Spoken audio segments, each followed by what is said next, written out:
Welcome to Two Deep, Hokies Under the Influence, a Sons of Saturday podcast brought to you by Jack and Coke. I'm your host, Pete B. I've got Sam Jesse here.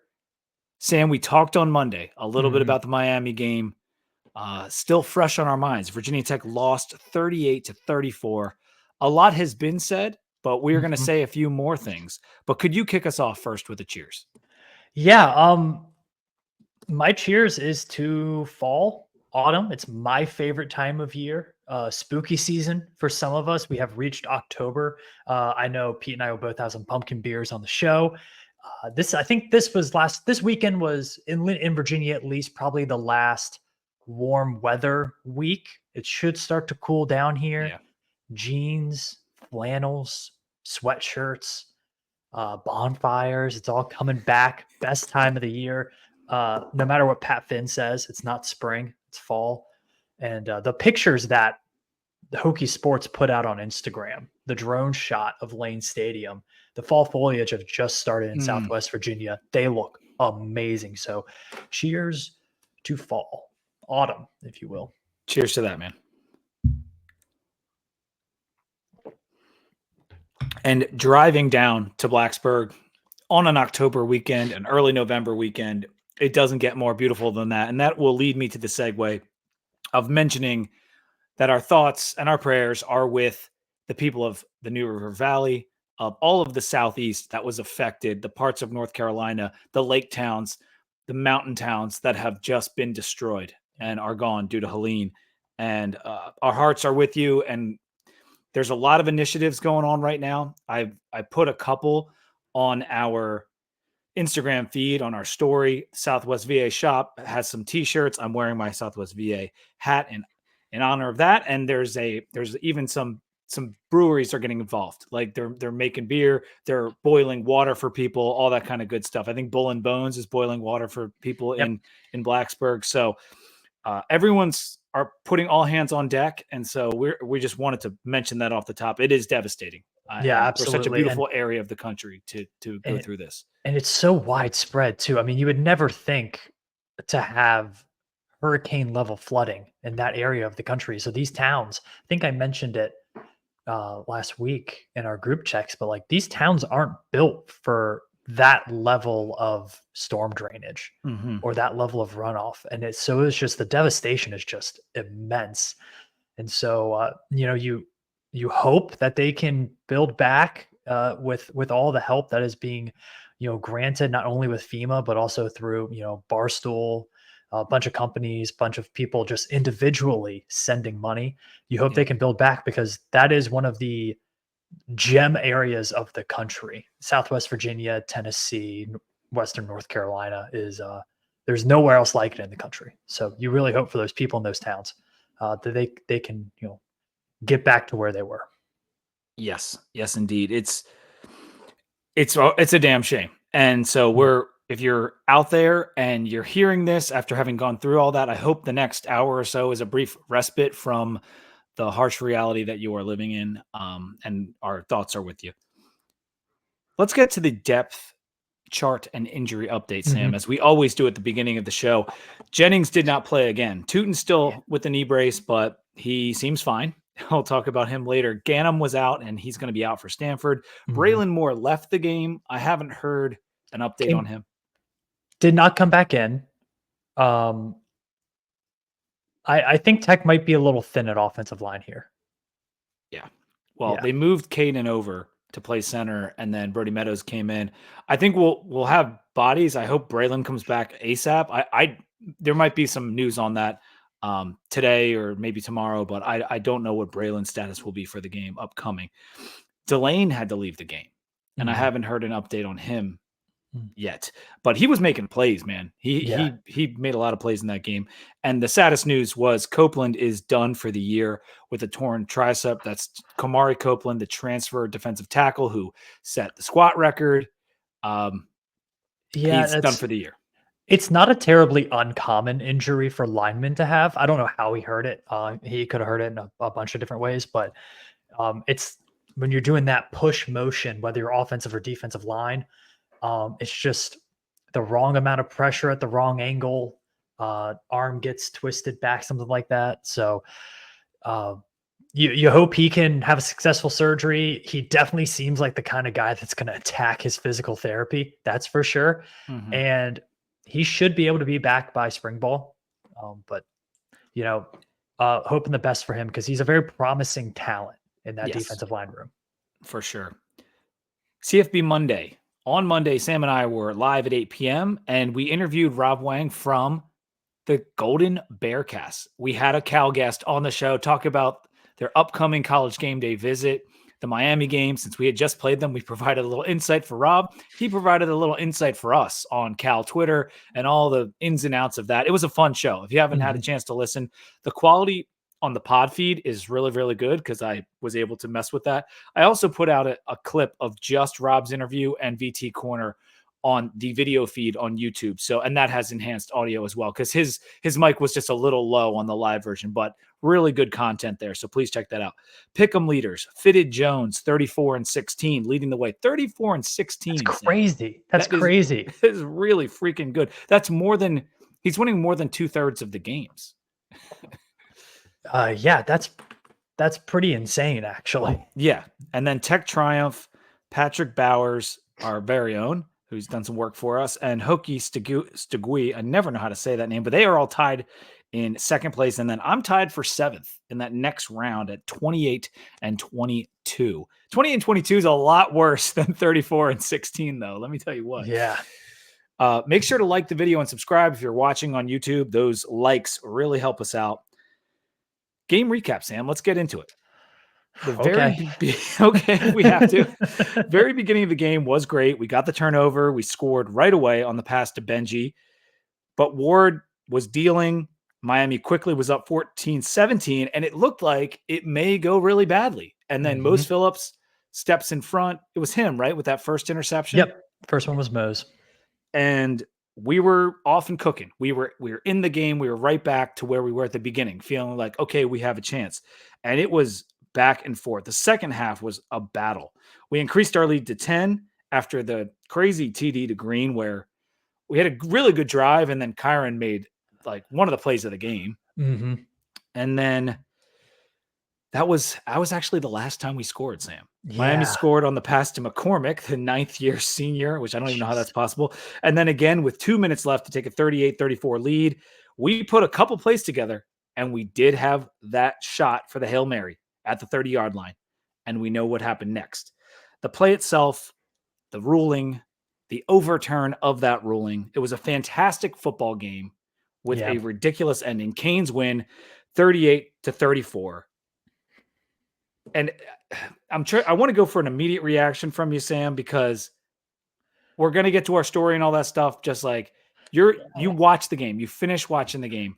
What happened in those last few moments of the ending and the overturn and all that? Well, I actually think Tech did a good job getting themselves in position there at the end. Kyron's made a couple scrambles, a couple nice quick passes. There was another time clock mismanagement by Brent Pry. I think Tech let probably 25 seconds go off the clock that they didn't need to let go off just because they mismanaged their At timeout and some least play 10 call. seconds with the And one there where was he just another didn't call the timeout in there was time. another play too where it's like Tech gets tackled going forward out of bounds and they run the clock. They did the same thing against Rutgers. It's really weird. I don't know why officials are calling that, but like, and I've seen Yeah. it not just Virginia Tech, I've seen it across college football. It seems like they're really wanting to run that clock. But at the Despite end of the adding a day, 2-minute timeout. I know, but at the end of the day, though, like you're going to have one shot at the end zone anyways, whether it's from 35 yards out or 15 yards out. I don't know if that makes a huge difference. Um, Did you think we had won when the game no, when no, when no, we no, no, no, okay. no. I did. So I'll be honest with you. That was one of the most difficult games I've ever tried to watch as a Virginia Tech fan. Like it was difficult to It was watch that stomach game. turning for a lot of the second half. And I because of the storms and stuff like that, this area actually didn't have Wi-Fi and it barely had cell service. So the only way I could watch the game live was to go walking around my neighborhood looking to stream it on YouTube TV on my Oh my phone. gosh. So I didn't really have a great, like, big TV anyways. But when he threw the ball, and I said this on College Football Mondays, I was like, he threw it too far. Like that ball's 5 yards out of bounds. Even if we catch it, it's going to be out of bounds. And just like the Aiden Green play, I was right before it. Yeah. Aiden Green makes a great one-on-one catch, but he's like a foot out of bounds. That could have been pass interference. It could have been. Whatever. The only reason that ball came down down was because Felton is so tall. Felton went up for that ball, Yeah. and he got position. And I feel for him, man. I feel for those players. Like the fans were like, I feel bad for us, Pete, because we care so much. But yeah, I left that game being like,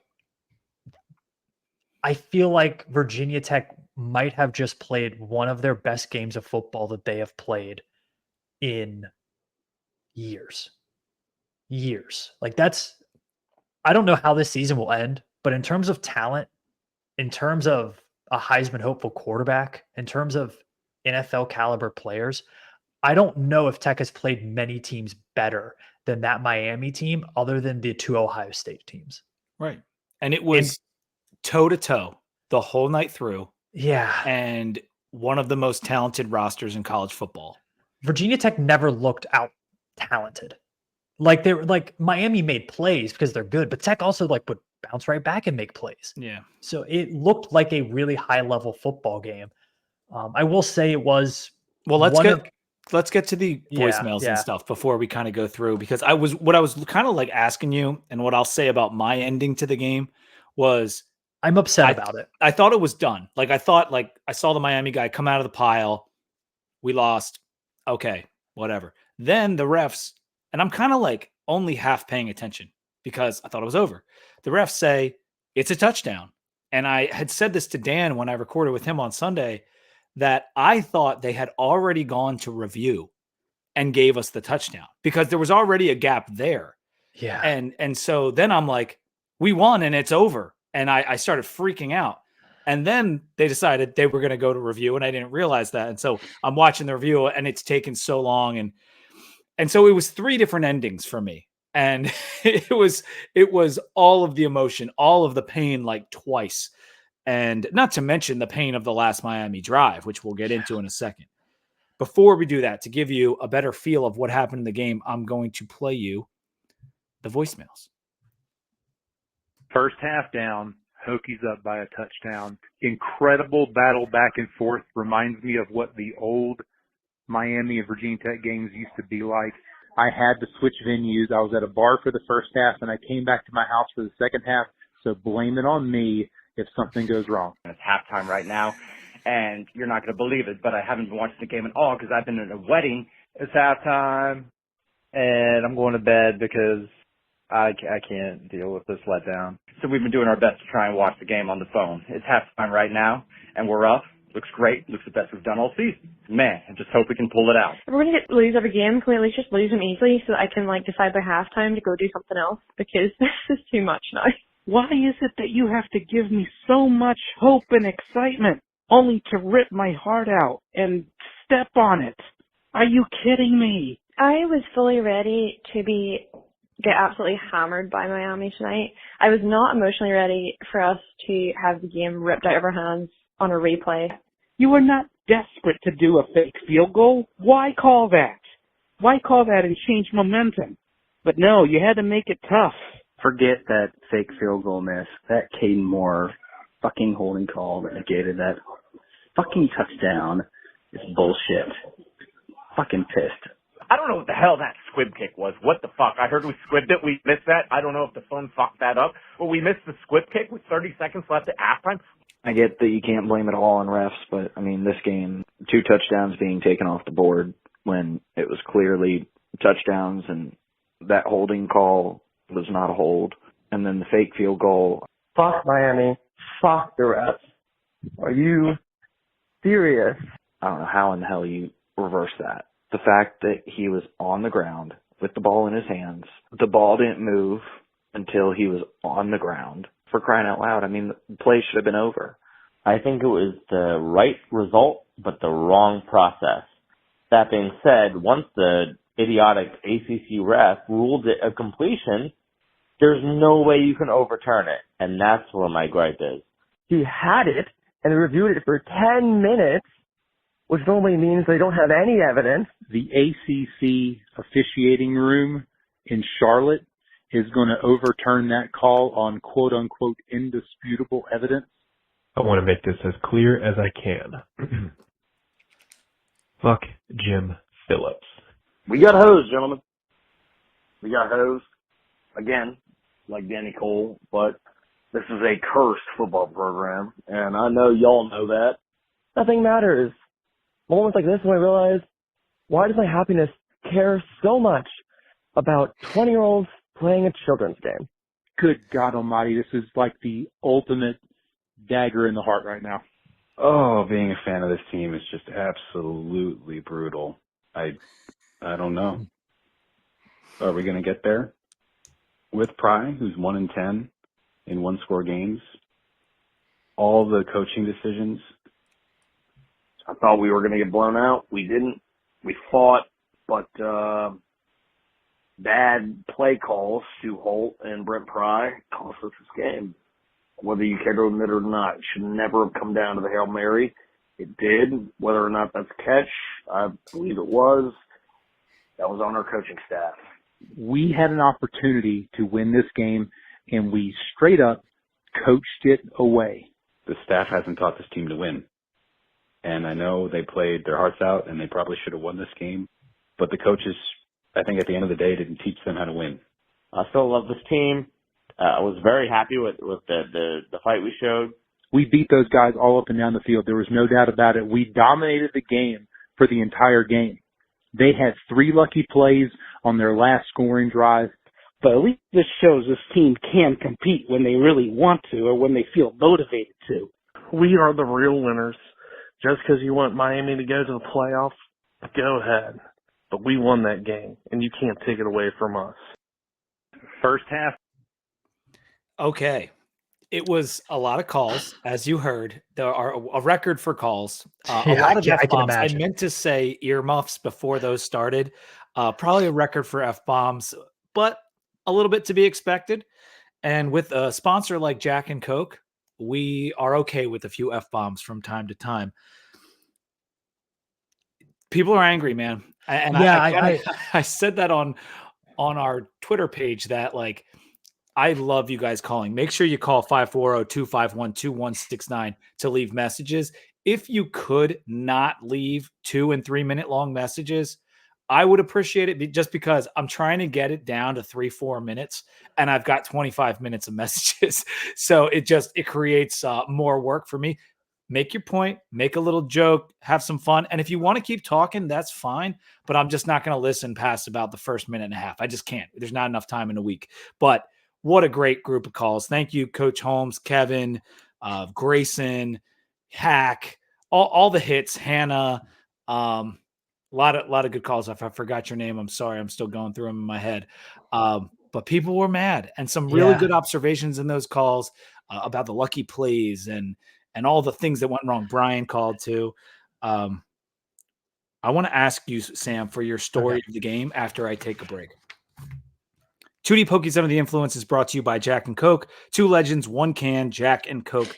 The #1 cocktail in the world is now available in a can. That's right, Tennessee whiskey, Jack Daniel's Tennessee whiskey specifically, mixed with Coca-Cola or Coca-Cola Zero Sugar, are available in a can in your local convenience and grocers stores and fridges.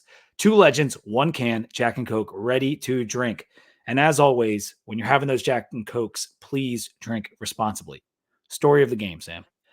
I think the story of the game was, talent-wise, Virginia Tech finally played up to their standard.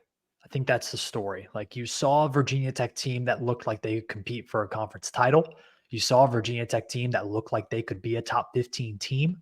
You saw a Virginia Tech team that could beat pretty much anybody on any night. Unfortunately, there's a 1B to that 1A storyline, and that is Virginia Tech as an organizational unit, coaches to players, cannot win close games. Yeah. And over 3 million people saw that. in the second half and in the 3 first half. Yeah. It got a great 3.3. rating Great because rating. we kept it interesting. People were looking for us to get the upset on the hated Hurricanes, at least nationwide. I don't think the Hurricanes are beloved. Now, they have a lot of fans, and those same fans have been getting in our mentions on every video for the last 2 weeks. Thank you for that, by the way. Yeah, right. Like our one video was our most successful video we've had, and like 4,000 views and Yeah. 100 likes and 100 comments. It was crazy. But my story of the game, ACC refs suck, and they continue to suck. And we were right there, as you said, Sam, with one of the best teams, one of the best rosters in the country. The OL battled one of the best defensive lines in this conference and maybe in the country. Yeah. Gave up only 1 sack. We came to play. From the beginning of the game, we came to play, and it showed. And when we do that, we can compete with just about anyone. Yeah. We just haven't done a great job of doing that throughout our games this year. If we played like this against Rutgers or Vanderbilt, we win easily. Oh yeah. And that's what's so, looking back at this now with the raw emotion of the ending of that game out, it is pretty frustrating to see this team go toe to toe with Miami and also look back and, lost to Vanderbilt in a very similar fashion too. And a loss to Rutgers. And also last few drives of that game, similar fashion. In both of those games, Virginia Tech, they needed a stop defensively, and the opposing team just drove right down the field. And that's the third time in 5 games that has happened. And it just feels repetitive. Why can't we almost predictable at this key point? moment? Right. Gotta get a stop. You got to get a lot of times those drives, the key to them is like one negative play. Like get them off their game a bit, get them into a second and long, third and long where they have to think, all right, do we run this play to set up something? Do we run a screen play? What do we do here? And in all 3 of those drives, they were never able to get that kind of play. And for me, that is, as the more that I think about this game, the more that worries me going forward. I think the offense will figure itself out. I think the offense played well, 34 points. You should be able to win that game. This was the first game, and I understand the opponent is a phenomenal offense, but this was the first game where I thought Virginia Tech defensively couldn't get a stop. I mean, how many punts did because they had 3 turnovers. 2 of those turnovers, I believe, were in the red zone for Miami. 2 and then the other one we took back into plus territory. So that was, there wasn't very many punts. If I don't have my sheet here, I can take a look. But I mean, just to this was the first game since the Louisville game of last year where Virginia Tech had a negative adjusted EPA margin. And this was the first game. Each team had 2 punts. Yeah, this was the first game where I really thought Virginia Tech's defense was a bit helpless in the sense that they were just waiting for Miami to make a mistake. Like even when this Tech defense made plays, Miami bounced right back. Like you get a sack on Cam Ward, guess what? They're going to get the next play. Right, they had 7 yards per play, 7.3 yards per play in the game. They were moving the ball, and I said in the game recap, like it looked like Miami was going to start cruising because Ward was hitting every pass. They're going right down the field. They're about to make it 21-7, and we get the interception, and it changed the game. And without the first turnover, but on the fumble, where are we at that point? So turnovers were absolutely a big part of the defense's strong performance because when it came right down to it, they gave up a ton of yards, and I thought the defensive line played really well. Yeah, I did too. And we could not maintain coverage, particularly against perfectly placed passes. Like that was, if he was just a slightly less good quarterback, these stats look a lot different, but he was placing the ball so well. And the receivers are so good that they got their yards, but we still got 5 tackles for loss. We still got 3 sacks. He only had 2 coming in the first 4 games. Did against Ward. So like we did really well there. We got 2 interceptions from him. He only had 2 in the first 4 games in interceptions as well. So we matched that in one game. So the defense was opportunistic. Yeah, that's the best word for it. We showed what Miami's potential weakness is. They were flying so high. and there was nothing that Tech could do to come close to them. Well, guess what? We have a real pass rush, and we put pressure on Cam Ward, and it's amazing what happens when you put pressure, even on good quarterbacks. It causes problems. And I want to get back to our offense in 1 second, Sam, but let's go to the end of the game and the catch. Let's talk about the catch and get it out of the way, and then we can kind of move on. And then we'll talk about the close losses thing and our takeaways. The overturning of that ruling is really what everyone's talking about, because the ruling on the field was a touchdown. And you had said, well, maybe they called it a touchdown so they could review it. But that's not like, maybe in their heads that what it was, but that's not how it even works. They could still review it if it wasn't. Yeah, but there's an automatic review on all scoring plays.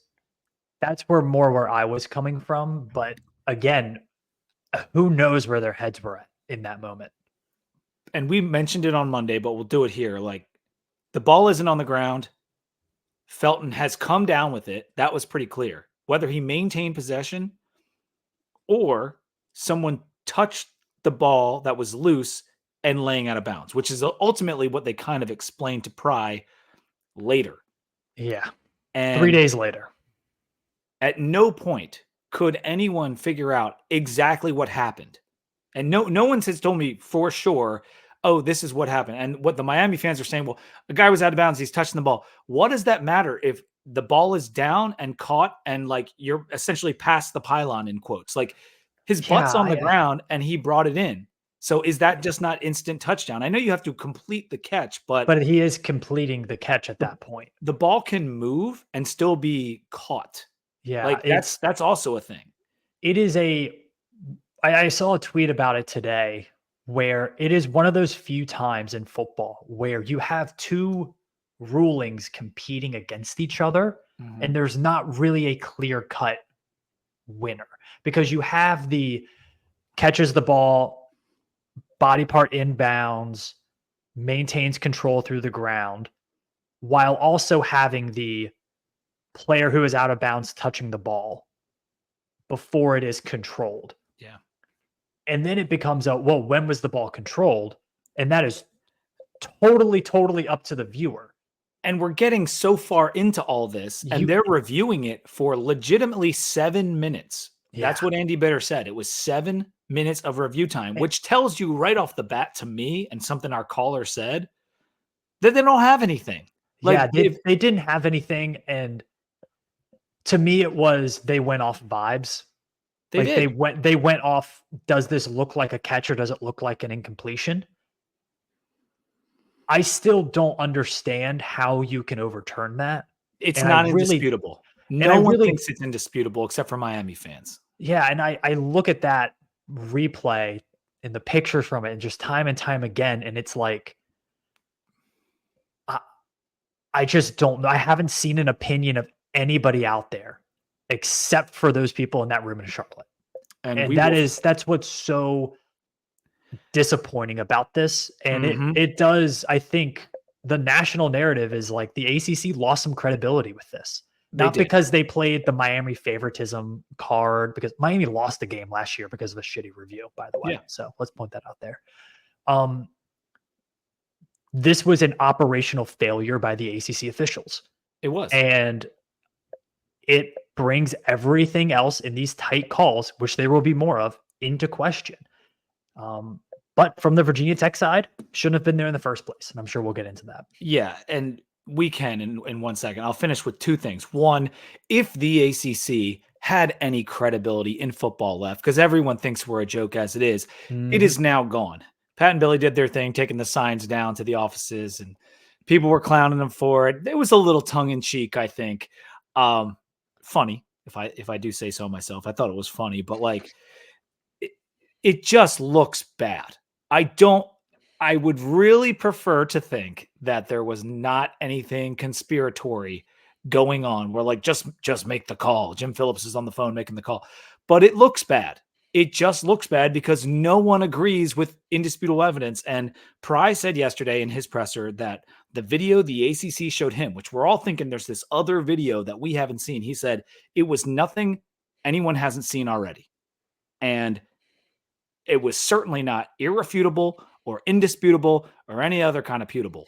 it was not deserving and not enough evidence to overturn the call made on the field. And that's what the whole point of review is. It's only supposed to be in an emergency. Oh, it's so obvious, we have to change it. And it wasn't so obvious to anyone watching.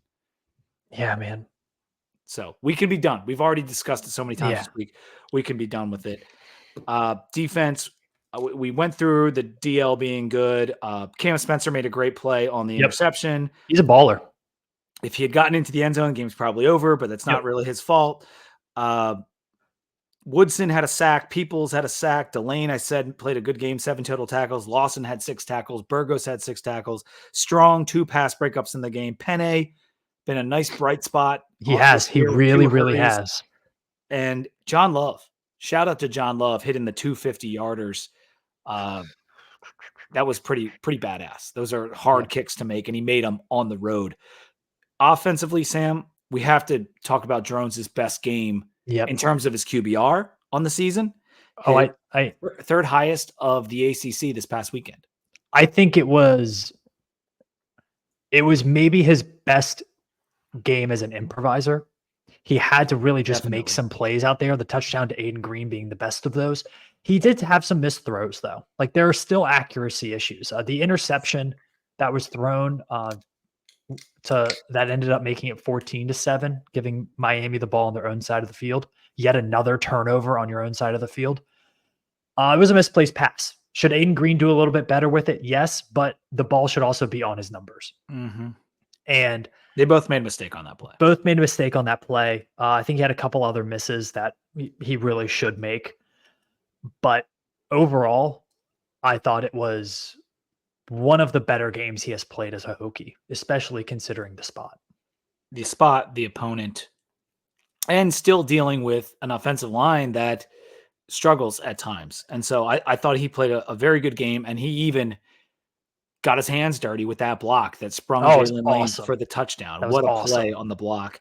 Tootin is still godlike. I mean, anytime he has the ball in his hands, it's magic. 19 for 141 and a touchdown. That touchdown run where he shook some guy off and just went to the end zone was amazing. And he is now 4 straight games with 100 yards. And I hope he keeps it going, because it is so fun to watch him. This season hasn't been so fun, Sam, in a lot of ways. Been terrible. But watching Tootin is fun. It actually brings joy to my heart. So really, really nice to see him. I would say that the O-line only gave up the 1 sack. Mm-hmm. They got 6.4 yards per carry, which you do need to add in the caveat that you're blocking for Bashal Tootin, who is just that good. Who I believe is, let me look it up real quick to get the exact stat, but he is, again, one of the leaders in the country in broken tackles. He has to be. Him and Genty have to be 1-2. And Genty's probably 1, but my one observation about the run game is that PJ Prelu should be getting Malachi's carries. I mean, that seems pretty clear to me that he has more spring, more juice, more burst, all that stuff. Yeah, Prelu has looked good. And I think Malachi Thomas has some talent as a back and has looked good, but he's just one of those. There hasn't been the consistency. Some games he'll look really good, and some games he'll look like 2 to 3 yards per carry. Prelu has a bit of that pop that you need from the big play backup. So I think Prelu will start to get more carries. Didn't count on the stat sheet because of the bad call. Horrific. Which I actually Tech scored on that drive. Yes. But that is a horrific call, and they knew it. I mean, that ref probably knew it the moment he threw the flag. It was probably one of those, because it looked like it could have been a holding if he held on, and he didn't. And I think the ref prematurely throws that flag. And again, just another really, really poor showing from the ACC officials. We'll get to the coaching stuff in 1 second. I want to talk about the bad luck, because not only did Miami need to make amazing plays, but they also needed a tremendous amount of luck to get the win. The receiver falling down on 4th down and making the catch. Now, we could have had someone covering that receiver and swatted away before he was able to catch it on his back, but it's still an absurd looking play. on Yeah. fourth down, no less. The fumble snap that was recovered and advanced, the fact that we had Ward wrapped up twice. These are all things callers mentioned multiple times that I couldn't even fit into the calls. Yeah. But we also benefited from 3 turnovers, Mhm. and those are also somewhat random and lucky. Yeah. And so I don't want to say that weren't on the short side of the luck, but Miami's were all like consolidated into one Yeah. very important drive. Yeah, man. It's just one of those. Again, though, it's the defense. Like, so you got to make a play. Yeah. Like, you had 3 guys had Cam Ward wrapped up. You got to make a tackle. Luck has nothing to do with that. The fourth down I play. guess so, yeah. The fourth down play. Yeah, I mean, you're lucky. Like, if he throws that ball at his chest or at his face mask, it's an incomplete. It's probably an interception. But because he threw it low, Restrepo was able to reach up and get it. And it's just like, oh my God. Okay, fine. Like, it was a great play by Restrepo, but like, you still had ample opportunity to get a stop there and you just couldn't. And Cursed. As Grayson said, we're cursed, man. it does Like, feel cursed. It does feel cursed. And it does feel like some teams know how to win and some teams don't. And Virginia Tech is one of those teams that like will do anything it takes to lose the football game. we out Cristobal. Truly. Like, And it's everything from Brent Pry's time management all the way down to, you know, simple The squib kick. tackling. The squib kick. People are upset about that call. I understand calling a squib kick there because you want to at least try to get like 3 or 4 seconds off the clock because that probably is that's probably a whole play in that scenario. But it was an awfully executed squib kick. Like, it's as bad as you could squib a kick. The biggest mistake of the game by the coaches, and it's because of what happened afterwards, is the not stopping the clock at the end when you could have ran it down at the first half. I don't get that. Because if they had run it down, Miami's doesn't get their 3 points. Then when we're going to do the fake field goal, we would just kick the field goal because it would put us up by 16. And it changed that one mistake, which was such an easy mistake to prevent, compounded throughout the game. There were 4 separate times in that game where Brent Pry completely mismanaged the clock. Like, he had no idea if the clock was running, if the clock was stopped, how many timeouts he had. It was just completely clueless on it. And it has now cost Virginia Tech multiple games. Like, you could say up to 3. I mean, the coaches have cost us all 3 losses. There is no, preparation for Vanderbilt. One play. Rutgers was able to run one play. Yeah, Rutgers, you weren't ready and you couldn't adjust fast enough to stop one play that they ran 10 times. Yeah. So, and that we had 2 17s on the field, and Pry talked about that in his presser, and it's because blah, blah, blah, excuse. He had 2 17s on the field. And he said one of them's the damn kicker. They knew it. They knew it because it was someone came off that shouldn't have come off, and they sent on Cole Nelson, but it still happened. And you said it would never happen again, and it happened again. And it didn't get called because you're lucky, but it's embarrassing. And at this point, Stu Holt, pack your bags, boy. I'm tired of it. I'm tired of it. The operational issues on special teams are inexcusable at this level of football. It's ridiculous, man. It's so egregious at this point. So, yeah, the refs sucked.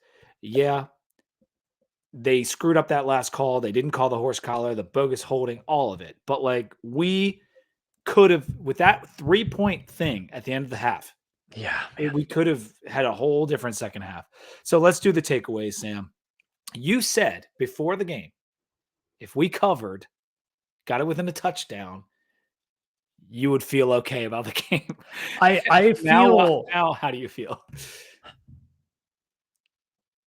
Sad. I mean, I've told you, this has been for those who don't know, I'm 27 years old. I've been a Hokie fan my whole life. I've been following this team as early as I can remember in my life. This is the hardest month of Virginia Tech football I've ever experienced. This is gut wrenching. It's been rough, dude. That being said, it's not like this team just is a bad football team all of a sudden. This is a damn good football team, Pete. And they can go 6-1 to end this year. They can go 7-0 to end this year. It is not ridiculous. I feel good about them maybe having a bit of their swagger back mixed with chip on their shoulder. It all starts in a few days here in NorCal, but I feel if we would have gone out there and lost by 28, I would have been pretty worried about this team making a bowl game. Now I'm like 8 wins is in the bag. Like 8 wins should be the goal of this team right now. Let me present my takeaways and just stick with me here for a second, Sam, because the guys battled hard and they deserve every ounce of credit for the battle they put in. We can Absolutely. beat just about any team in the country if we continue to play like this. And I legitimately think Miami didn't play down to us. I think maybe some people have that perception, like Miami didn't play a great game because they had 3 turnovers and whatever. But we made those things happen. And I think we played up to them rather than the other way around. That's kind of how I feel. And I'm proud of that.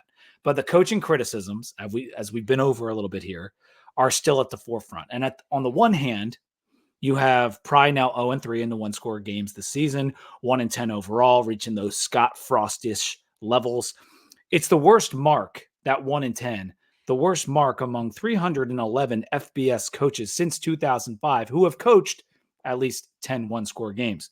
So it's about a 20-year record that Pry is setting with the inability to win these one-score games. And I'm sick of it. Listen, I was calm on Monday because it's CFB Monday and we're covering things and we're distracted. But this game, Sam, did you ever feel like we're definitely going to win this thing? I felt we were going to blow it the whole time. I knew Miami was going to make it a one-possession game at some point. I thought we had it there. 10 points in the fourth quarter. After the Caleb Spencer interception, I thought like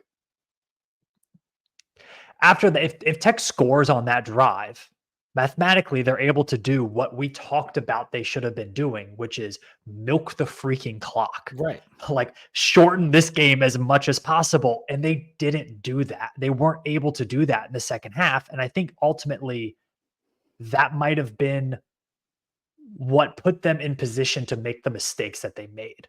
Was they were operating kind of at Miami's pace, which is hyperdrive. Yeah.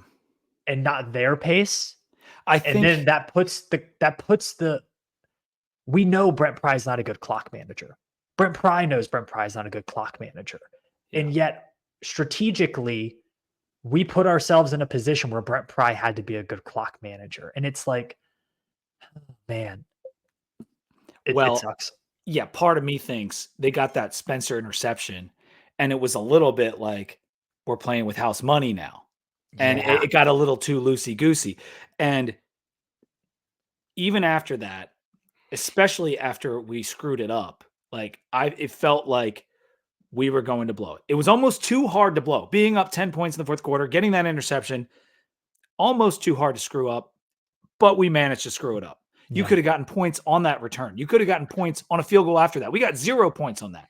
We could have got points here or there. Maybe you kicked the field goal instead of going for it, which I was actually okay with that decision, but that's beside the point.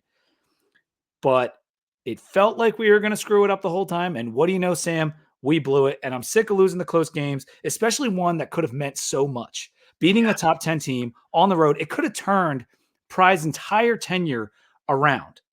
Mm-hmm. And we've done this now 3 times, Sam, in one season, 3 times in 5 weeks. Forget a season. We're 5 weeks into the season.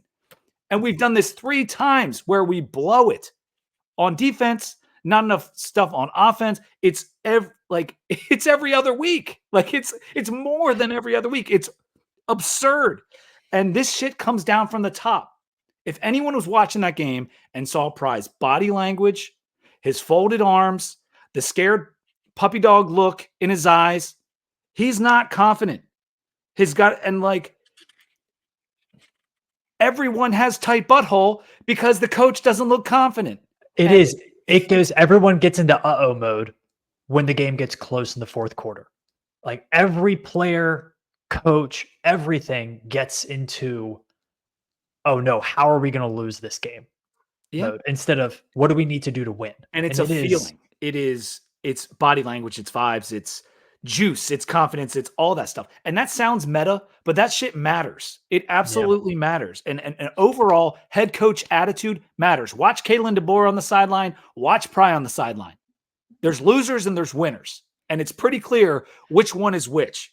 Our worst fears that this team doesn't know how to win have been realized 3 times in 5 weeks. They don't know how to win. The coaches can't figure it out. It's extremely frustrating. That's the one hand. Okay. The other hand, it was the best Virginia Tech game of the Brent Pry era. It was the best played Virginia Tech game of the Brent Pry era. So the coaches still did something right during the week, during preparation to have this team ready. We've never competed against anyone that good, that closely under Brent Pry. The Florida State game, we were not even close. And that's similar levels of team we're talking about here. Yeah. We've played the number 22 schedule according to FPI. We've played the number 27 schedule according to the Colley Matrix of a ranking system that used to be involved in the BCS. And we've played all 3 losses to 1 score.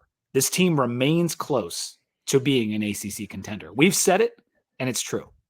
Yeah, it does. And I think if you look at the ACC as a whole, Clemson looks very good. Obviously, Miami looks very good. But after that, like, Louisville doesn't look to be as good as they were last year. SMU is a procedural nightmare. Like, NC State's a joke. NC State's terrible. UNC is terrible. I mean, Pitt is your next best team, but they've had to come back from double digits down to not good teams twice already. Like, this conference is wide open. And if Virginia Tech takes care of business from now until the Saturday where they host UVA, you're golden. Like, Georgia Tech doesn't look good. You're not taking care of business against Clemson. That you skipped over. Well, that's true. That's true. You got to take care of business until Clemson. I will say, like, I left this game thinking, okay, if Virginia Tech doesn't shoot themselves in the foot and then shoot themselves in the other foot, then maybe they'll have a chance to get to Charlotte. But I don't know if I trust this team not to do that. Yeah. Like, because it's just time and time again, they find they are becoming the Cleveland Browns to me. Like, finding new and inventive ways to lose football games. Do you remember the commercial for the Cleveland Browns? That was, "You are a factory of sadness." Oh, the YouTube video? Yeah. Oh, was the YouTube video? Yeah, it was a YouTube video. A guy is screaming at first, it was First Energy Stadium at the time. "You are a factory of sadness." Like, you see the game the Packers and Chargers play today. They're playing a different sport than you. Yes. It is. Yeah, it is starting to feel like a factory of sadness, and you got to turn it around sometime. I do think there will be a game this year. When I look at the opponents, I think there will be a 1-score game this year that Tech wins. I do. Like mathematically, it has to happen. I mean, because just by dumb luck of the draw, you would have to, like, 1 in 10 is crazy. Like, 1 in 10 is difficult, and it is. And it's essentially 1 in 11. Like, I mean, sorry, 0 in 11, because but there's Liberty, also, like, I know there's other. Liberty. 110 is what it is. Let me just be honest here. Yeah, Tech won that game against Liberty because Willis fumbled. Oh yeah, on a sack. Oh yeah. If he doesn't fumble on that sack, I think they have like 5 more yards to get in the field goal range to win that game. Yep. No, and you need things to go that way and typically in football over a period of 11 or 12 games, like, you do get half of the bounces, but Pry has gotten very few of the bounces. Yep, that's true. This upcoming game is Pry's 30 for 30 game. I will talk more about that after the break. Too Deep Hokies Under the Influence is brought to you by Roback. You guys know Roback, the performance activewear designed for those who crave activity. They have the new stuff that's not so new anymore, been out for a couple weeks, but the VT polo, the game day polo, the hoodie with the TV logo on it, and the quarter zip as well that has the traditional VT on it. Really great stuff. Make sure you use code 2DEEPVT to get 20% off your Roback order. They have a ton of stuff in addition to any of the VT branded stuff, other schools, other types of things. They got the women's things, the dresses, the shorts, the joggers, tees, hoodies, in addition to the polos and all their designs. So use code 2DEEPVT for 20% off your order. Roback Crave Activity. Right now, Sam, I need to know what you're drinking. I am drinking the pumpkin latte blonde from Sycamore. Really cool Oh, autumnal colored what a can great here. can. That's a Love Hokie it. can. Yes. This is brewed by Sycamore. It is uh one of my favorite fall beers I've ever had. This is the Oh, first night I've had it. It is so it's a pumpkin latte blonde ale with coffee and spices.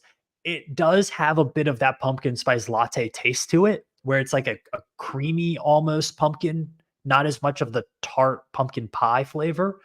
Really, really good. It's only 5.8%, so it doesn't have as much bite as some of your other pumpkin beers. Really light to be this like blonde ale with the coffee in it, but you get hints of coffee, you get pumpkin, you get the cinnamon, you get a little bit of heavy cream flavor in there. wow. Beautiful, beautiful dark amber color. I don't know how it's coming up on the camera, but it's a Yeah, beautiful it color. is. Yeah. This is like a 4.25 for me. Like this is really, really good. I usually have my Sycamore hat on about half of these episodes, so glad to hear that beer is awesome. I'd love to try it at some point. I am drinking the Dogfish Head Pumpkin Ale. Nice. Not pumpkin, but pumpkin. And they put this out every year. It's a little bit different every year, but same ingredients for the most part. Brown ale, which I do love browns, brewed with real pumpkin, brown sugar, allspice, nutmeg, and cinnamon.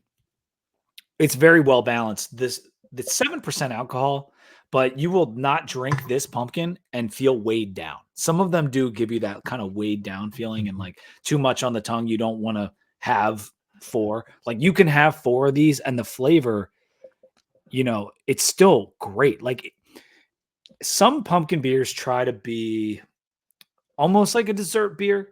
Like they put too much in and they're like, it's really only good for 1 or 2. A brown ale is a drinkable ale in general, and they just add the right balance of spices and it comes out great. And I'm really pleased with this. One of my favorite pumpkin beers every year, the Dogfish Pumpkin Ale. Okay, Sam, you had said either on the text thread or earlier today, a must-win game for Pride this weekend. Oh, absolutely.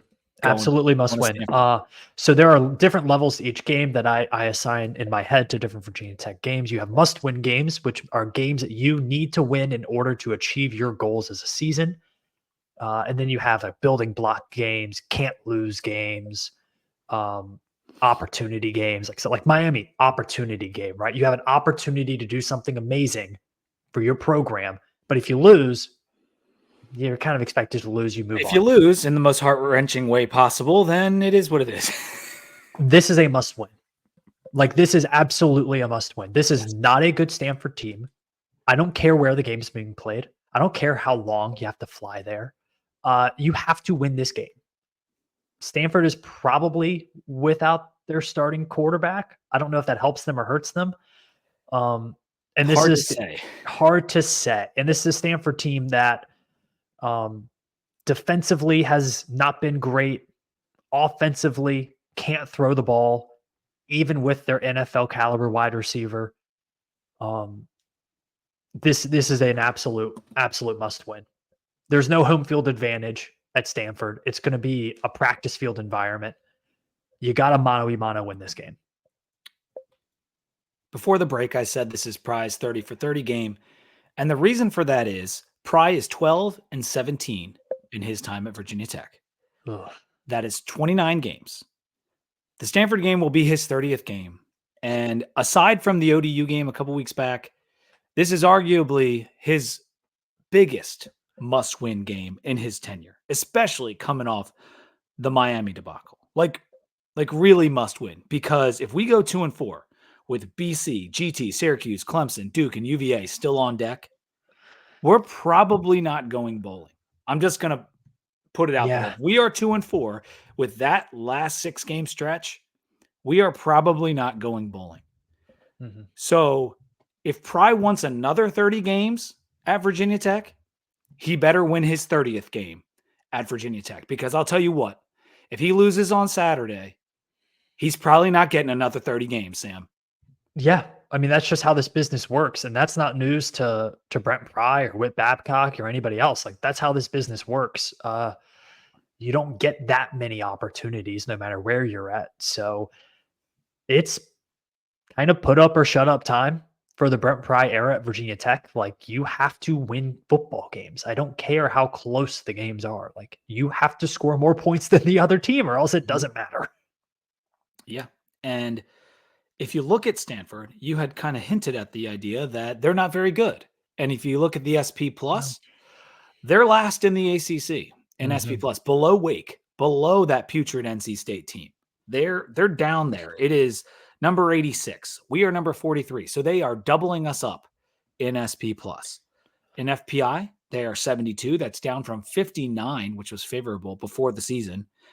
That's third worst in the conference.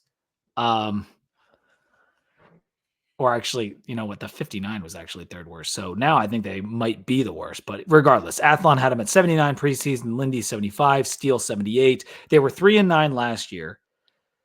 They have one all-conference caliber player in Io Manor. And that, I think that's the correct pronunciation, because I've heard it.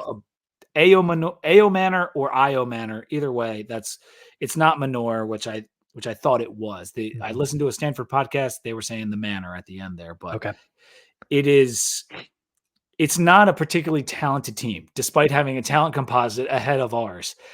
They struggle in a variety of ways, but I do think they are well coached. Yes, they have a very good coach. Trailer came from the FCS at Sacramento State, offensive guy. He runs that entire offensive unit. He is the offensive coordinator. He is the play caller. He is the head coach. Like, he is the guy offensively, and he's a very good offensive mind.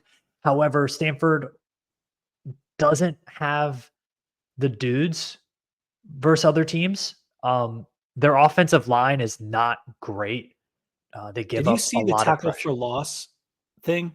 I don't have it in front of me, but I have a bunch of other stats. I don't have tackles for loss. The one that was one that stood out to me only because it's 130th in the country. They're giving up 8.25 TFL per game. 130th. They're in 34 teams. And I understand they've played some big names, but like Syracuse isn't a very good defense. TCU is a terrible defense, and then they played Cal Poly.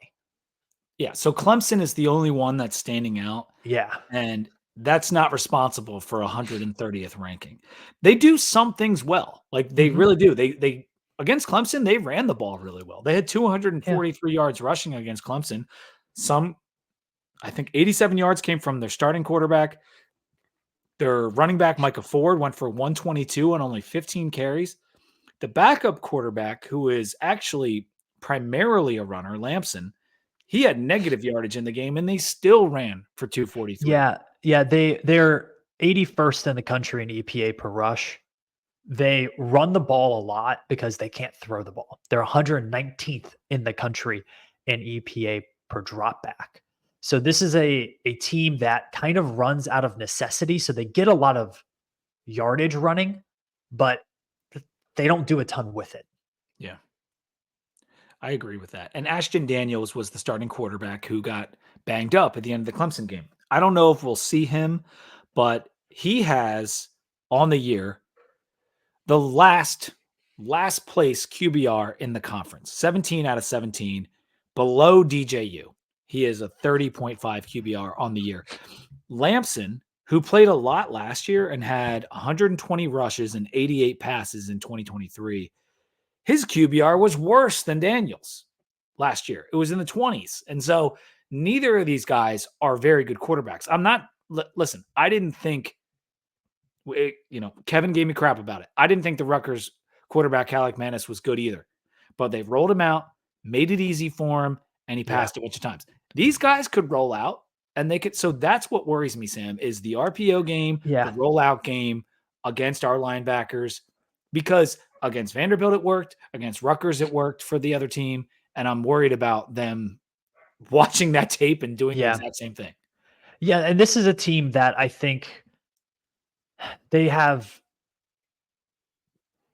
potential to be better than they are, but again, it's like they give up a ton of negative plays. They don't have a lot of playmakers and wide receiver. Their quarterback is not good. So it's like schematically they might be very good and run a unique scheme, but operationally, they're not very good. They are 126th in early down EPA. So on first and second down, they are the number 126 team in the country. They get themselves in third down a lot. And that is where you get a lot of these negative plays. You get a lot of these passing only downs. And just operationally, they haven't stayed on schedule much in the past couple years. And to be honest, a lot of the good you see on offense for them came in the second half of a game against Colorado last year. Like that game is propping up their stats so much. Yeah, and I think Billy was at the Stanford Clemson game, so he could tell us a little bit better. That game was never really close, but Stanford did put up some stats. Well, I guess it was close for a little while, but like a game's got to start 0-0. So there you go.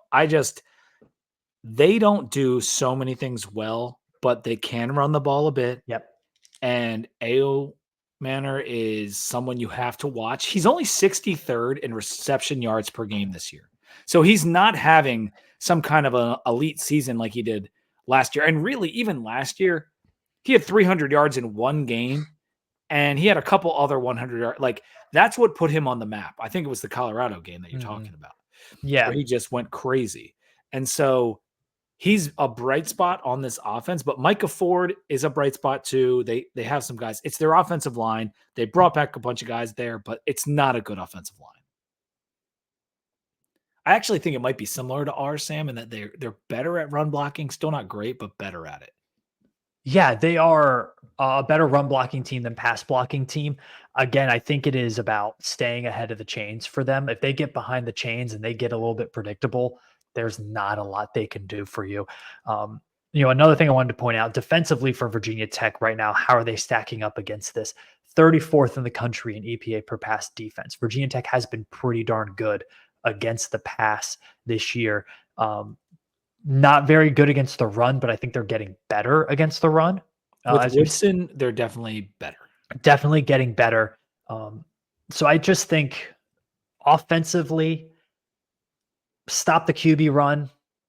They might break a couple here and there because Virginia Tech's linebackers just tend to not play full games, and sometimes they'll just not go to the right spot. So I think Stanford will have a couple big runs in this game, but over the course of 60 minutes, I don't see Stanford outscoring Virginia Tech. Sustaining drives. Yeah, if this game goes south for the Hokies, I don't think it will because Stanford scores 35 points. It would be us scoring enough, which let's talk about the Stanford defense. It's 103rd this year in opponent pass efficiency allowed. Yet another team that doesn't defend the pass well, but will we be able to capitalize on that? I don't know. Run-wise, they've been good. They're 8th in the country in rush yards per game allowed, 24th in yards per carry allowed. So this is going to be a challenge. They haven't played like a real rush first team. I guess you could call Clemson a rush first team. They played Cal Poly, TCU. You named them before. Colorado. TCU hasn't had a runner rush for over 90 yards this year in a game. Yeah. So they just throw the ball. Going up against a team that wants to primarily run in Virginia Tech, at least that's what we hope. I think we're going to find some yards. Like if we want yards, we're going to find some yards because if you look at every advanced stat Sam has, Tootin finds a way on running plays and Drones finds a way when they're designed runs to have successful EPA. Yeah. And,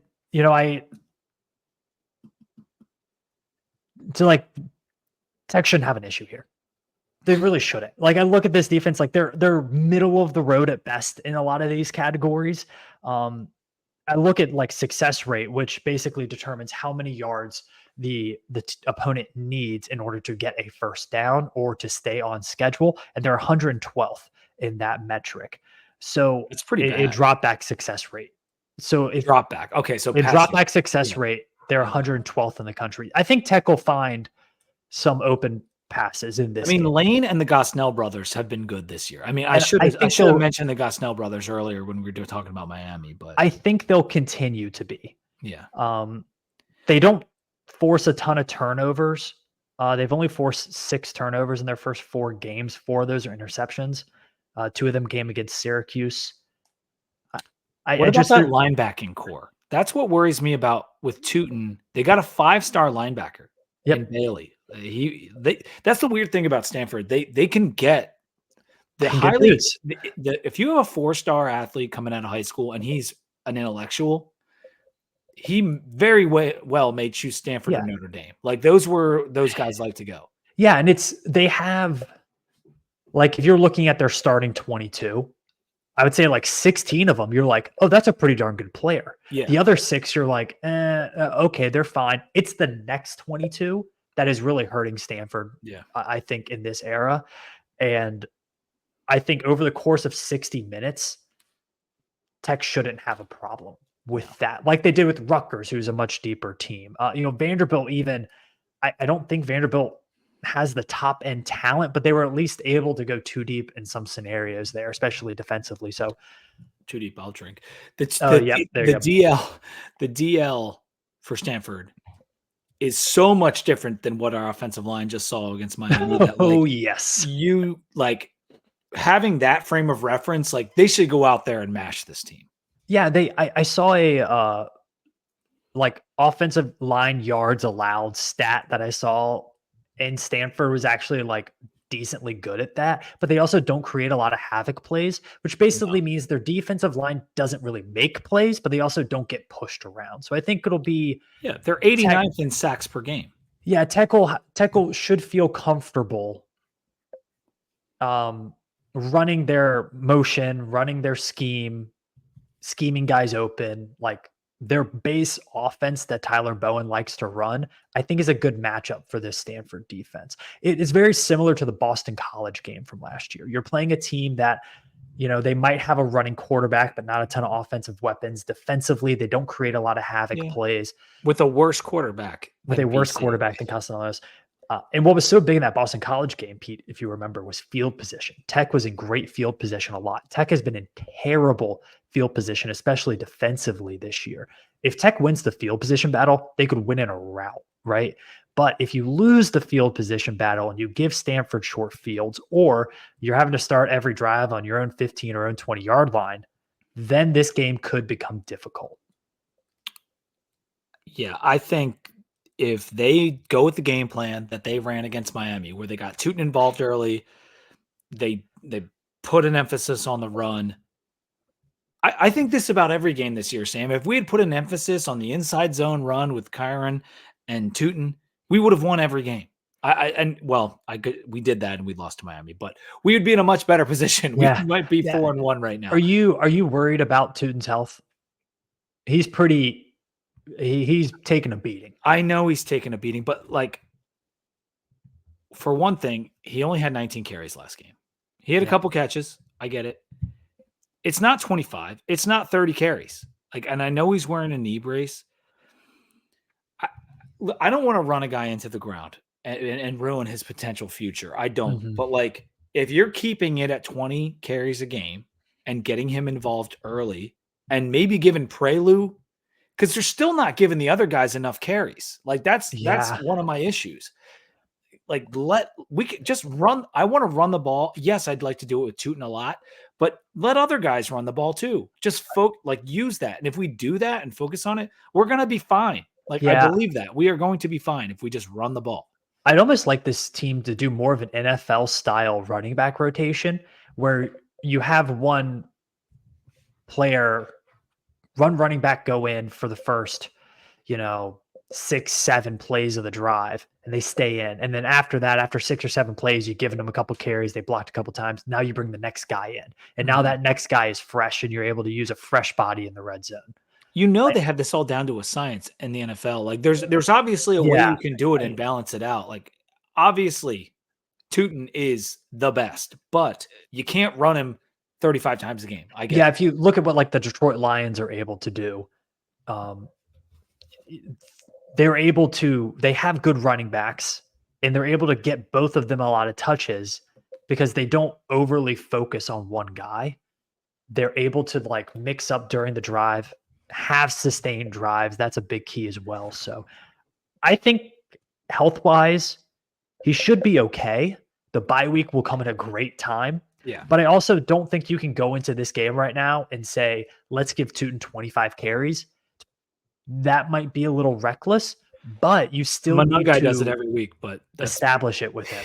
Yeah. I know, that's like true. Monungai's a little bit bigger. I'm just saying, like, there's a lot of running backs in this country that do it every week, Yeah. and we have enough weapons that you shouldn't have to do that.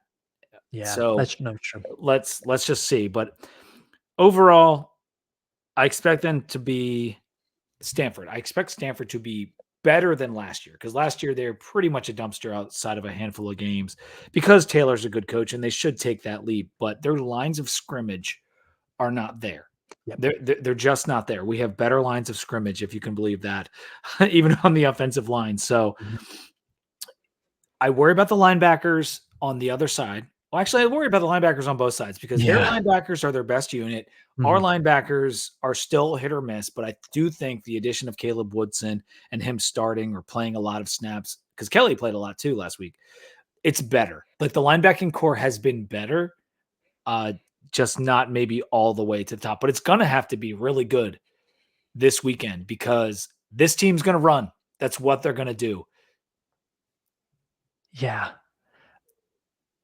I think it's just so much about how aggressive do you come out in this game? Like, do you come out to win or do you come out not to lose? And I think, like, the Marshall game, Virginia Tech was very much don't lose. I think this game, you need to send a message to your players and to your whole football program that this is an inferior opponent and we're going to go out there and we're going to stop them. I mean, this line has moved like 4 or 5 points in Virginia Tech's favor since it opened. There is an expectation Virginia Tech kind of rolls by double digits in this game. There is. And I fully expect them to. So, like, go out there and do it. Don't mess around with them. Like, this is one of those games from last year that we romped in. Like that, when we went to BC, as you said, like, we went on the road and we romped. And that's what we should do against Stanford, because it's a very similar caliber of team. It's actually probably much worse than that BC team last year. With their pass defense being so bad and Kyron getting a little bit of confidence in the pass game with touchdowns to Benji and Aiden Green and making plays and all that fun stuff, if he can be a little bit more accurate and build on that confidence in the pass game, he could have a day and the receivers could have a day, because there was a lot of good pass plays against Miami. And so that could be a nice compliment. You said it on a text to me earlier, Sam. You said, run the ball and play action. Yep. This is not complicated. Like, yeah, I mean, this team is significantly better when that's their offensive recipe. And so if they're able to run the ball, I don't care who's carrying the ball, play action is going to be open. I don't think any of their defensive backs are lockdown guys. So you should feel good in one-on-one jump ball scenarios, like Felton out there deep. We haven't seen that a lot this year. Would love to see that. Aiden Green seems like he has a knack for getting open deep. I think he could have a big play in this game. He got a little confidence. You know what? It was nice to see with him is he caused the interception and he bounced way back. You know, scoring the touchdown, getting a bunch of catches. That was probably a big step for him last week. Yeah. So I think this shouldn't be difficult for Virginia Tech. It really shouldn't be, Pete. Like this. And Pry has emphasized, at least in the presser, he emphasized, like, I told our players and I told their parents, we're done with Miami. Like, do not ask them about Miami. If anyone asks you about it, say we're talking about Stanford now. And I did like that because he harped on it in the presser. I tweeted it out. I think they're in the right place. I think he has handled, since the end of that game, I think he has handled it as well as you possibly could have asked him to. I think so too. I hope that trickles down to all the players. Yeah. We haven't really been able to hear from any meaningful players this week, and I think that is definitely by strategy. We'll see what they look like on Saturday. I did want to also note Stanford is coming back from the East Coast as well. I mentioned they played Clemson back to back on Saturday. We played on Friday.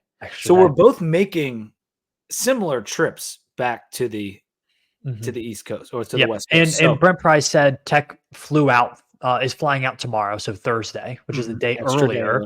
So they'll be able to have their full Friday practice. And so I think they will be adjusted, ready to go in their routine, I think they'll be fine. They'll be fine. All right, let's go to picks, Sam, and we'll run through these quick. SMU at Louisville, one of the better games of the weekend. Louisville, 7.5-point favorites coming off the loss to Notre Dame. This is tough because of that hook. Like, that's really like sticking out. And Vegas knows what they're doing, but I feel like SMU can cover that. Am I crazy? Like they can. However, Louisville's just really good at home. So since Jeff Brom took the reins at the beginning of last year, they're winning home games versus FBS opponents by an average of 2 touchdowns, and that includes some pretty darn good teams. Yeah. So I just think Louisville is systemically so much a better team than SMU is. Like, I think SMU is still pretty chaotic. They just happen to play a team that is somehow more chaotic and terrible than they are. Chaotic is a good way to put it. I'll go with Louisville. Ole Miss at South Carolina. The team that just beat Ole Miss in Kentucky, stylistically, is similar to South Carolina. I think you're going to have a Lane Kiffin masterclass right here. Okay. I think so. I'm not betting this game personally because South Carolina does a good job of covering at home, especially as a big underdog. And they got a D-line. But I think Lane Kiffin is one coach that I don't want to play when he's pissed off. That's fair. And this is Lane Kiffin versus Shane Beamer. Which one are you going to go with? When South Carolina doesn't play well, they typically really don't play well. Yeah. Gosh, this is a really hard one, dude, because it's almost 10 points. If this score is 34-20, will that surprise you? Not at all. No. Yeah. It won't. Because South Carolina has to keep up scoring wise. And Kentucky has a way that I don't think South Carolina does. Like, I don't know. Yeah, I'm gonna go with Ole Miss. Iowa at Ohio State. Ohio State, 20.5-point favorites. And I'll go first this time. I'm taking Ohio State. Ohio State's wearing their alternate all gray uniforms. That's how they think of Iowa now. They're pulling out alternate uniforms against Iowa. Yeah, this one's all Buckeyes. I don't see how Iowa can possibly keep up. Does Iowa get a score? They probably do. But I mean, I said, like, how are they going to score? So yeah, like, is it 3? Is it 7? Is it 10? Like, you know, not enough. Not enough. I think this will look very similar to what Ohio State was able to do to Michigan State because it's under 3. Yeah, exactly. It's under 3 touchdowns. Yeah. So Clemson at FSU. Thought this was going to be the game of the league this year, man, and it's 15.5-point underdogs for the home Seminoles. So this is a rivalry, and but I don't know if it's a throw out the records rivalry. No, it is. This isn't Auburn, Alabama like that, you know, like where you just literally like the records do not matter. I just don't know what Florida State is going to be able to do to win this game. In terms of covering it, like, this is kind of how college football goes. Like, 2 teams going in polar opposite directions, and all of a sudden, whoop! And Florida State's probably making quarterback change. That may pulse things. Clemson has looked really good. I think they have played not great teams. Like, I think App State is a dumpster fire. I don't think we've talked about Stanford. I don't think Stanford's great. So NC State sucks. Like, I still think Clemson can cover. I think Clemson can cover, but I would not. My pick will be Clemson. I would not be surprised if Florida State shows up for this game, though. They very well might, but I don't know if they can score enough points. I would Miami at Cal. College game day is the last game we're going to pick. Cal, 12.5-point underdogs. I'm taking Cal. I know you are too. Yeah. I think the spot is so Cal right here. Yeah, and that's a lot of points, man. I'm kind of surprised it's that high. Well, that was the ESPN one from the Pick'em that people are. Yeah, and I think, you know, Cal hasn't been very dynamic offensively this year, and I think that might be what is causing a lot of this spread. But I just think the spot is so Cal. So give me the Bears. SoCal. All right. So a couple other SoCal games and NorCal that are interesting. Syracuse and UNLV on Friday night. That is very interesting. UNLV 6.5-point favorites. The line's Yeah. up to 6.5. And It you know what? I was kind of 4. like it. I kind of like it. Like, that's a team that's been. They got the passing quarterback now. Sluka quits, and they look better. And I feel like Syracuse can cover 6.5. They might win the game outright. Like it's. You're taking UNLV. I'm taking UNLV. We're not picking here. it for real. I'm just talking. Yeah. I'm feeling UNLV in that one. Pitt, North Carolina is always a fun game. I have no idea. Don't ask me. I know, like that one. Disgusting. It's a gross game, but they usually play wild games. Those two schools. Yep. Army's playing Tulsa, Navy and Air Force. That's fun. Auburn and Georgia, yucky. Oldest rivalry in the Deep South, isn't that what Rutgers it's called? and Nebraska, the battle of the block red leather. I'm fighting with myself whether I want to take Rutgers plus a touchdown or not. I worry that I don't want to call it Rutgers luck, blows, dude. They have been in very fortunate situations multiple times. Like, they get the ball inside their own inside Tech's 30 twice, and they score touchdowns on that. They win by 3. Washington's kicker misses 3 field goals well within his range. They win by 3. Like, at some point, the luck is going to run out for them. Is it this week? I don't know. I'm not betting this one because I can see both sides of it. And I think the fact that it is a touchdown spread in favor of Nebraska leads me to believe that Nebraska should win this game by a somewhat comfortable margin. Finally, Texas Tech and Arizona, I thought looks interesting because that is going to have Big 12 implications. Every team, other than maybe 2, are in the race for the Big 12. And that's an important result right there with Arizona and Texas Tech. Texas Tech has had a weird season. They score a ton of points, but defensively, they're not good. I kind of see a letdown spot here for Arizona. They're still really one-dimensional offensively. Yeah, I can see that. They played Utah's backup quarterback who looks good for 3 passes, and then passes 4 and 5 are horrific. He's not good. He's young. He's Zach Wilson's younger brother. Is that right? Yeah. Isn't that interesting? Keeping it in the state. Yeah. That makes sense. Isaac I think Wilson, this is it's in the desert, but I think this is a letdown spot for Arizona. I think Texas Tech pulls off an upset. I think they can cover. I forget what the line is, but it doesn't matter. All right, that's going to do it for the pod. So thank you for watching. Thank you for listening. We bitched a lot. We congratulated the players on a nice performance, a bunch as well. Drank some pumpkin beer. It was a fun episode. Make sure you're subscribed to the Sons of Saturday on YouTube. Make sure you're subscribed to the Too Deep podcast feed on Spotify, Apple Podcasts. The quality is always going to be a little bit better on the podcast feed. If you're an audiophile, you like watching on YouTube, well, maybe you come over to the podcast feed because you will get a little bit better quality because we use the local recordings for that mostly. And make sure you give us a rating on whether it's Spotify or Apple or anywhere. There's lots of places you can listen to your podcast, and we appreciate you choosing us with all the options within the Hokie Twitter sphere and the Hokie podcast sphere if you're getting your information from us. And we love doing this even in the tough years, Sam. And this has been a tough year. I mean, dude, if we can do it through this month, we're golden. I know. All right. And until next time, go Hokies. Go Hokies.